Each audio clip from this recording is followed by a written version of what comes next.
Hello and welcome! Today we're taking a look at the SHFiguarts Super Saiyan God Super Saiyan Vegeta Unwavering Saiyan Pride. Straight into the looks, and I gotta say, for $25, I'm extremely impressed with the sculpt work here. The overall silhouette is lean and muscular, the jumpsuit and the chest plate are well detailed, the gloves and the boots have some well-appreciated creases simulating cloth, and that head sculpt is amazing. The shine on the hair doesn't look as cheap as I thought it would, and it is pointy, so do take note of that. The plastic is nice to the touch, and all in all really captures the likeness of Vegeta. The only real complaint I would have would be in the articulation, which we'll talk about later, and that hip design for the legs, it looks like a diaper. Although a couple of things to note on my copy, there seems to be 2 shades of blue for the jumpsuit. The legs being a bit lighter compared to the body, and the right fist was damaged out of the box. Not a huge problem, but something to keep in mind. Being a character from a series where not a lot use weapons, what you get here are 4 faceplates, 4 pairs of hands, an extra right hand, and an extra pair of crossed arms. The faceplates included are a neutral scowling face, a gritting teeth face, a smug face for when he's giving shit to someone, and a screaming face when he's taking shit from said person. Swapping faceplates is simple enough, where all you have to do is to pull out the face and plug in the one that you want. For the hands, you get a wide selection from fists, 2 variations of Ki Blast hands, 1 pair with curled fingers and 1 with open hands, 2 fighting stance hands, and a special thumbs up for Vegeta's I'm gonna wreck your shit moments. But we know it's the other way around. Swapping hands is simple enough, as you just have to pop out the hands and pop them back in.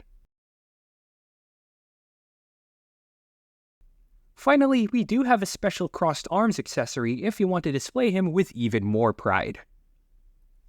Now, posing is a bit of a disappointment, mostly on the lower body. Starting from the head, we get a full 360 with not much up or down. We have butterfly joints, arms on a lateral, bicep cut, double jointed elbows, hinged wrists, and ball sockets for the hands.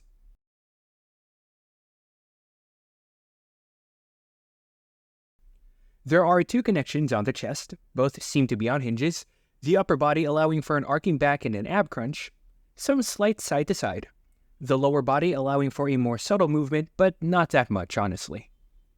The legs can move up that far, although weirdly enough, the right leg can go up farther than the left on my copy, and the legs can go back that far.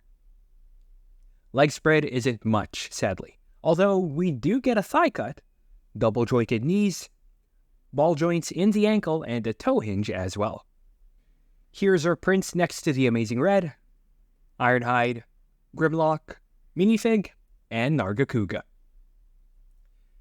SHFiguarts was always a brand that I enjoyed from a distance, the main deterrent being how pricey they were. Upwards of $77 for a Makima and $100 for a Gojo is absolutely insane. Even around $60 is a bit too much for me when I consider getting a figure of this size at that price. So seeing an SHFiguarts at such a low price point surprised me, even making me think that it was a fake. But with some slight research, I found that this is a sort of budget release, meant to attract new customers and hook them with flagship characters like Goku, Luffy, and Naruto.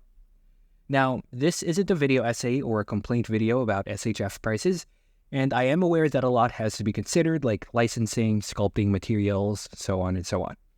And honestly, I've always wanted an SHFiguarts, so seeing one at a price that I can accept is awesome. I paid $25 for this, and aside from some minor QC issues like the fist, I would say it's worth it. The only real disappointment being in the legs that limit posing to a major degree, in my opinion.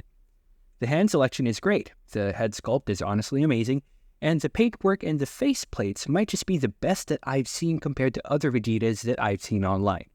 And again, a pretty sweet package for what you pay for. Now, is he a good entry figure if you're gonna jump on the line? I would say so, if you want to start light and cheap. Will I get another Vegeta figure? No, unless they release an Ultra Ego with a better body at a reasonable price. But am I swayed into SHF as a brand after purchasing this? I would still say no, because there's not much to choose from at this price range. Granted, I'll be looking to get SSG Goku now, but other than that, I'm not willing to pay a premium price just for characters that appeal to me. If that's something that you're willing to pay for, then you do you. But there are better bang for your buck figures out there for sure. All in all, as much as Yusuke and Guts almost got me to breaking, I don't think I'm sold on committing to this line anytime soon. But let's see. Maybe this year's Gon and Killua can change that.